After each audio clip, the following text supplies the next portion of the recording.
Hello students, welcome to MN maths classes. मैं मोनिका गोयल। बेटा आज हम करेंगे ICSE class 7th maths chapter 12 properties of triangles का last topic that is MCQs. बेटा बाकी की एक्सरसाइज जो थी वो हमने अटेम्प्ट कर चुके हैं। वो आप मेरे चैनल पे जाके एमएन मैथ्स क्लासेस चैनल पर जाना, वहाँ पर वीडियो सेक्शन में जाओगे तो आपको सभी वीडियोस मिल जाएंगी। राइट, आज हम मल्टीपल चॉइस क्वेश्चंस अटेम्प्ट करेंगे। साथ ही साथ आपकी आज एक और नई वीडियो अपलोड हो जाएगी नेक्स्ट चैप्टर की, दैट इज़ कॉन्ग्रुएंसी। राइट, जो कि सेकेंड टर्म के एग्ज़ाम्स के चैप्टर्स हैं। राइट, तो चलिए बेटा स्टार्ट करते हैं।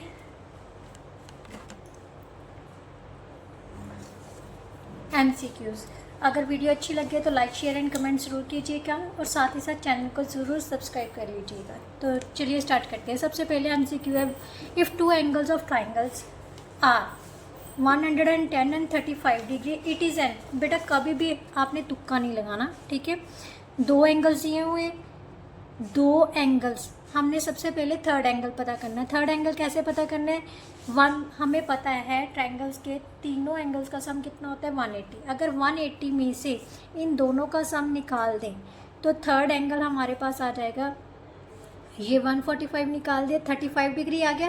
राइट, इसका मतलब हमारे पास तीनों एंगल कौन कौन से हो गए? एक 110, दूसरा 35 डिग्री और थर्ड भी क्या आ गया 35 डिग्री। अब दो एंगल्स क्या हो गए? इक्वल एंगल्स आ गए। राइट, अगर दो एंगल्स इक्वल हैं तो कौन सी ट्रायंगल होती है? वो आइसोसेल्स ट्रायंगल। कौन सी होती है? Isosceles triangle. आइसोसेल्स ट्रायंगल कौन सी होती है? जिसमें दो एंगल इक्वल हो या दो साइड्स, क्योंकि equal angles have opposite equal sides. Right, अगर एंगल्स इक्वल है तो साइड्स इक्वल होंगी उसकी ऑपोजिट। अगर साइड्स इक्वल है तो ऑपोजिट एंगल इक्वल होंगे। राइट, तो आइसोसेल्स ट्रायंगल ऐसी ट्रायंगल होती है जिसमें दो एंगल्स या दो साइड्स इक्वल आ जाए। तो फर्स्ट का ऑप्शन क्या आ जाएगा? Option B is the correct option. Right, now second बेटा, ए ट्रायंगल कैन हैव। अच्छा बेटा, किसी भी ट्रायंगल के एंगल, तीनों एंगल्स का सम क्या होता है? 180। मीन्स अगर कोई भी ट्रायंगल ले लो, चाहे राइट एंगल है चाहे कोई भी, उन तीनों के जो इंटीरियर एंगल्स है ना, उस ट्रायंगल के तीनों एंगल्स का सम 180 के इक्वल होगा। वो कह रहा है कि एक ट्रायंगल में ज़्यादा दो कौन से एंगल्स हो सकते हैं? क्या राइट एंगल्स हो सकते हैं? राइट एंगल्स मीन्स क्या होता है? 90 डिग्री का।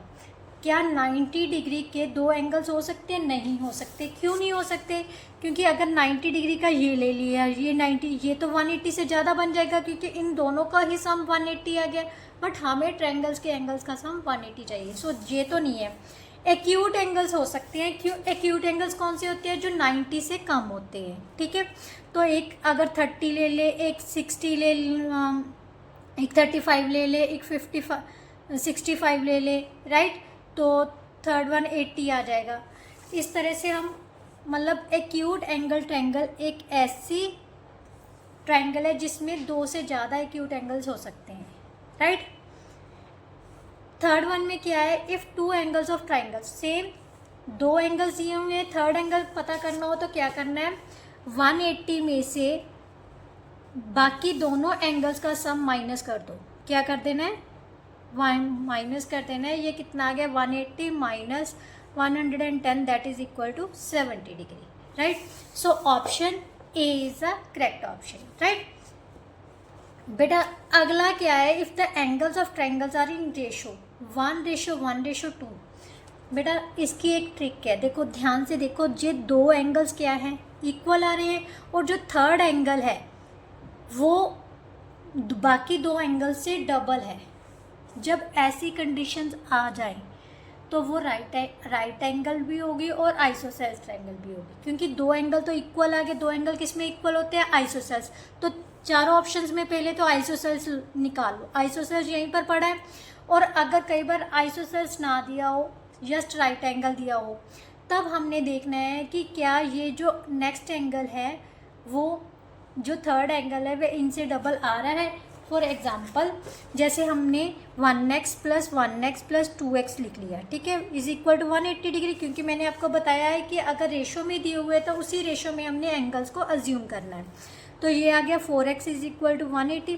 एक्स किसके इक्वल आ जाएगा 480/4, 4 का, यानी हमारे पास आ गया 45 डिग्री। एक एंगल 45 का है, ये भी 45 का, ये भी 45 का, ये किसका हो गया 90 का। जिसमें एक एंगल 90 डिग्री का हो जाएगा वो कौन सी ट्रायंगल होती है, right angle triangle, right. So option B is the right option, right. If two angles of triangle are, बेटा अब देखो उसने कहा है कि दो एंगल्स क्या हैं 95 और 35 के हैं।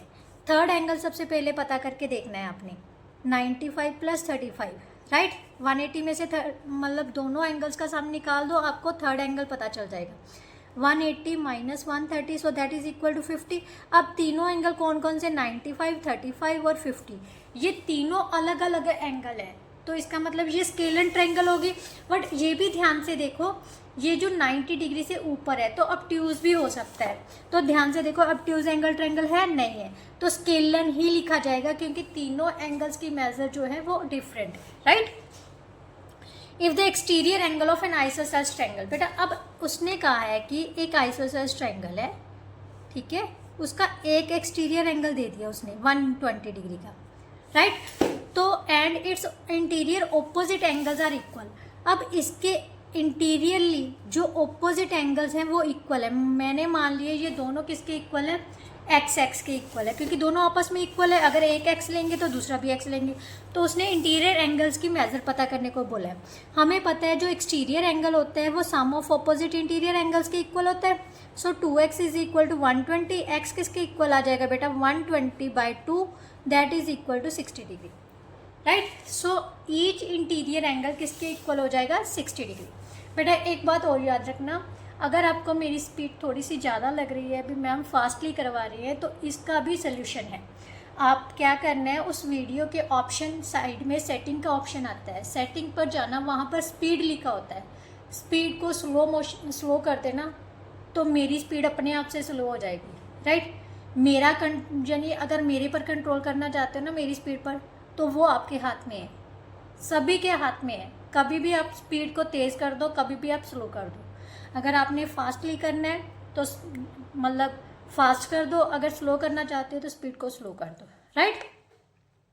नाउ क्वेश्चन नंबर बेटा 7, if the exterior angle of triangle measures 100 degree and one of the interior opposite angles. अब उसने कहा है कि एक मतलब ट्रायंगल है, उसका एक्सटीरियर एंगल हमें दे दिया 100 डिग्री, इसके ऑपोजिट एक इंटीरियर एंगल उसने दे दिया 40 डिग्री का, तो दूसरा कितना होगा हमें पता है। जो एक्सटीरियर एंगल है मान लेते दूसरा है x, 100 किसके इक्वल होगा, x + 40 के इक्वल होगा, क्योंकि exterior angle is equal to the sum of opposite interior angles. So x किसके इक्वल आ जाएगा बेटा 100 - 40, that is equal to 60 degree. So option A is the correct option, right? Clear? Now next उसने कहा है which of these cannot be the side of a triangle। बेटा वैसे ये आपके मतलब सिलेबस में नहीं था, बट मैंने आपको करवाया था कि अगर साइड्स दी हो तो हम कैसे पता कर सकते हैं कि ये ट्रायंगल्स इनसे फॉर्म हो सकती है कि नहीं। तो हमेशा ये याद रखना है कि किसी भी दो साइड्स का सम थर्ड साइड से बड़ा होना चाहिए। तो यहाँ से हम अगर देखें तो 5 + 4 9, 9 is greater than 6, 5 + 6 11, 11 is greater than 4, 4 + 6 greater than 5, right, क्योंकि 10 5 से बड़ा होता है। इस कंडीशन में देखो 3 + 3 क्या हो गया 6, क्या 6 7 से बड़ा है, नहीं है। तो यहीं से हमें पता चल गया these sides cannot make a triangle, right? Now next question, these triplets represent the lengths of sides of triangles। ये जो triplets हैं वो sides of triangles को represent कर रही हैं। कौन सा ट्रिपलेट ऐसा है जो राइट एंगल फॉर्म नहीं करता। बेटा ट्रिपलेट के लिए क्या होता है, राइट एंगल ट्रायंगल के लिए सबसे बड़ी साइड्स का स्क्वायर किसके इक्वल होना चाहिए, बाकी दो साइड्स के स्क्वायर्स के सम के इक्वल। यही मैंने आपको बताया था ना। तो ये आ गया बेटा 169, 2 टाइम्स मल्टीप्लाई करोगे कितना आ जाएगा 169, 5 को 2 टाइम्स मल्टीप्लाई किया 25, 12 को 2 टाइम्स मल्टीप्लाई किया 144, 169 इज इक्वल टू 169। सो ये तो है। Now check the next one, next one को चेक कर लो। 5 का स्क्वायर किसके इक्वल है 25 के, 3 का स्क्वायर प्लस 4 का स्क्वायर निकाल लो, 9 + 16 दैट इज ऑल्सो 25। सो ये भी ट्रिपलेट है।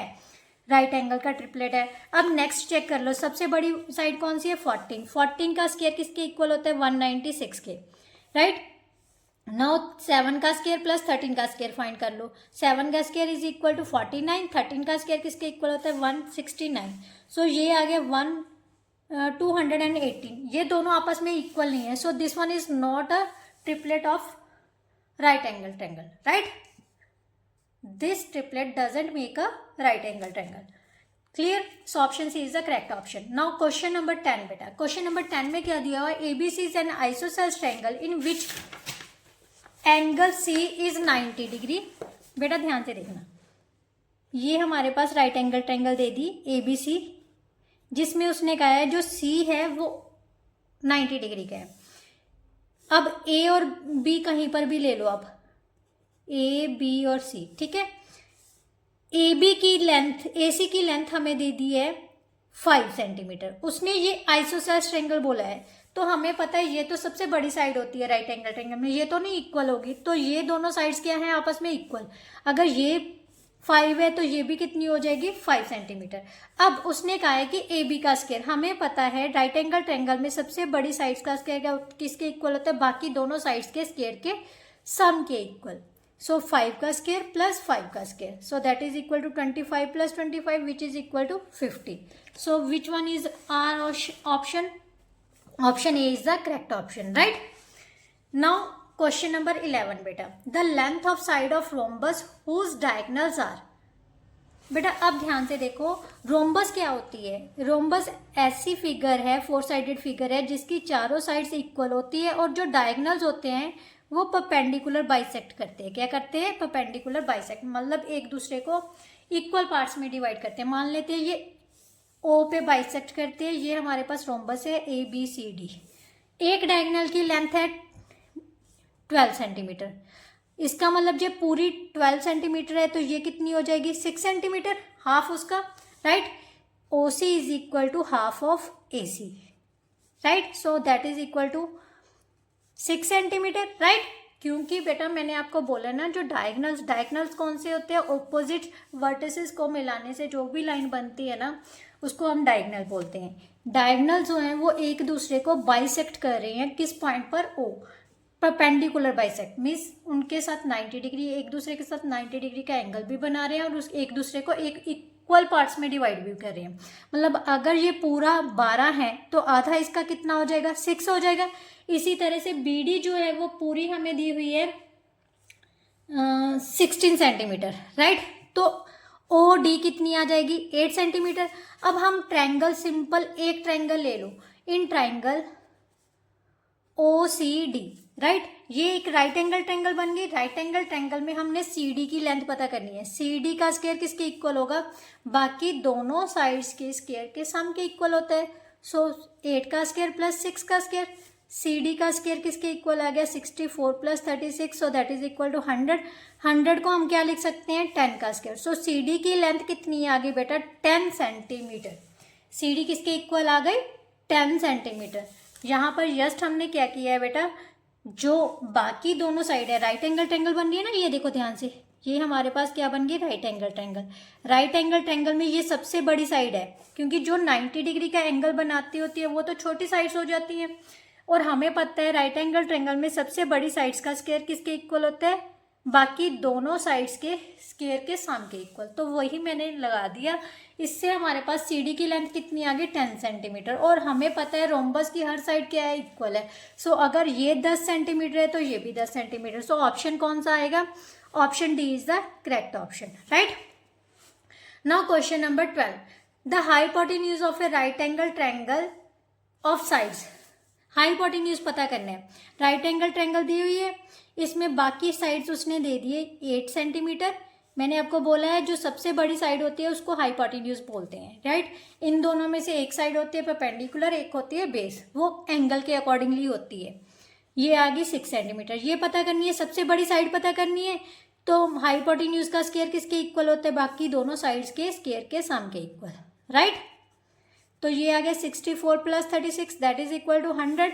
100 को बेटा क्या लिख सकते हैं 10 का स्क्वायर। सो हाइपोटेन्यूज हमारे पास कितना आ गया 10 centimetre. So option B is the correct option, right. In right angle triangle ACB if AB the square, अब ध्यान से देखो बेटा, AB का स्क्वायर राइट एंगल ट्रायंगल है, उसने कहा है कि AB का स्क्वायर जो है वो बाकी दोनों साइड्स के स्क्वायर के सम के इक्वल है। इसका मतलब AB हमारे पास यहाँ पर है, राइट। हाइपोटेन्यूज का स्क्वायर ही होता है ना, तो जो सबसे बड़ी साइड है ना उसको आप क्या नाम दे दोगे, AB, और बाकी जो बचा है C बचा है वो यहाँ पर लिख देना है, ठीक है। तो इस एंगल पर हम 90 डिग्री का एंगल बनाएंगे। कौन सा एंगल है ये एंगल, ACB भी लिख सकती है और BCAB, मीन सेंटर में जिसके C आएगा, सेंटर में C इसके आ रहा है, तो option A is the correct option, right. Now last MCQs of this chapter. A pole 32 meter high broke at a point 7 meter above the ground.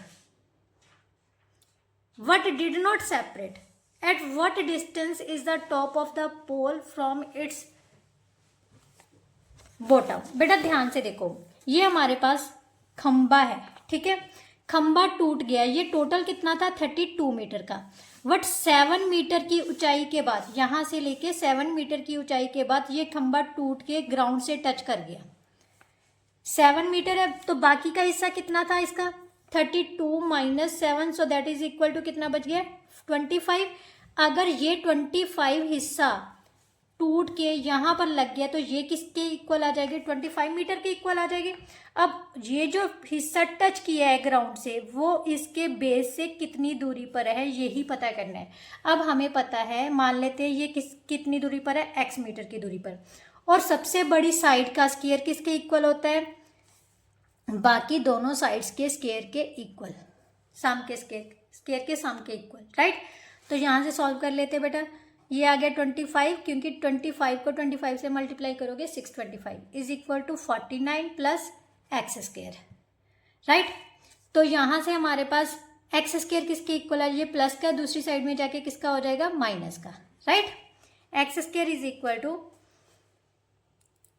Solve किए तो कितना आ गया हमारे पास 6, यहाँ से 5 6 और 6 5 7 6 किसका स्क्वायर होता है बेटा, 24 का, किसका स्क्वायर होता है 24 का। सो एक्स किसके इक्वल आ जाएगा 24 सेंटीमीटर, इसका मतलब 24 मीटर, सॉरी। ये जो इसका एंड पॉइंट है जो ग्राउंड को टच किया है वो इसके बेस से कितने मीटर की दूरी पर है, 24 मीटर की। So option C is the correct option, right.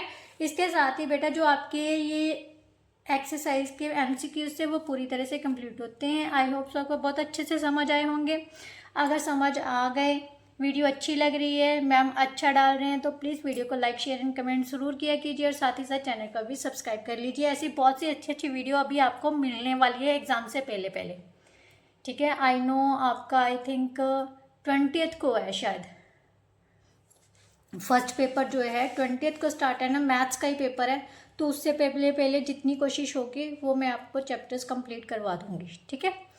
तो चलिए नेक्स्ट वीडियो में मिलते हैं, तब तक के लिए goodbye, thank you so much.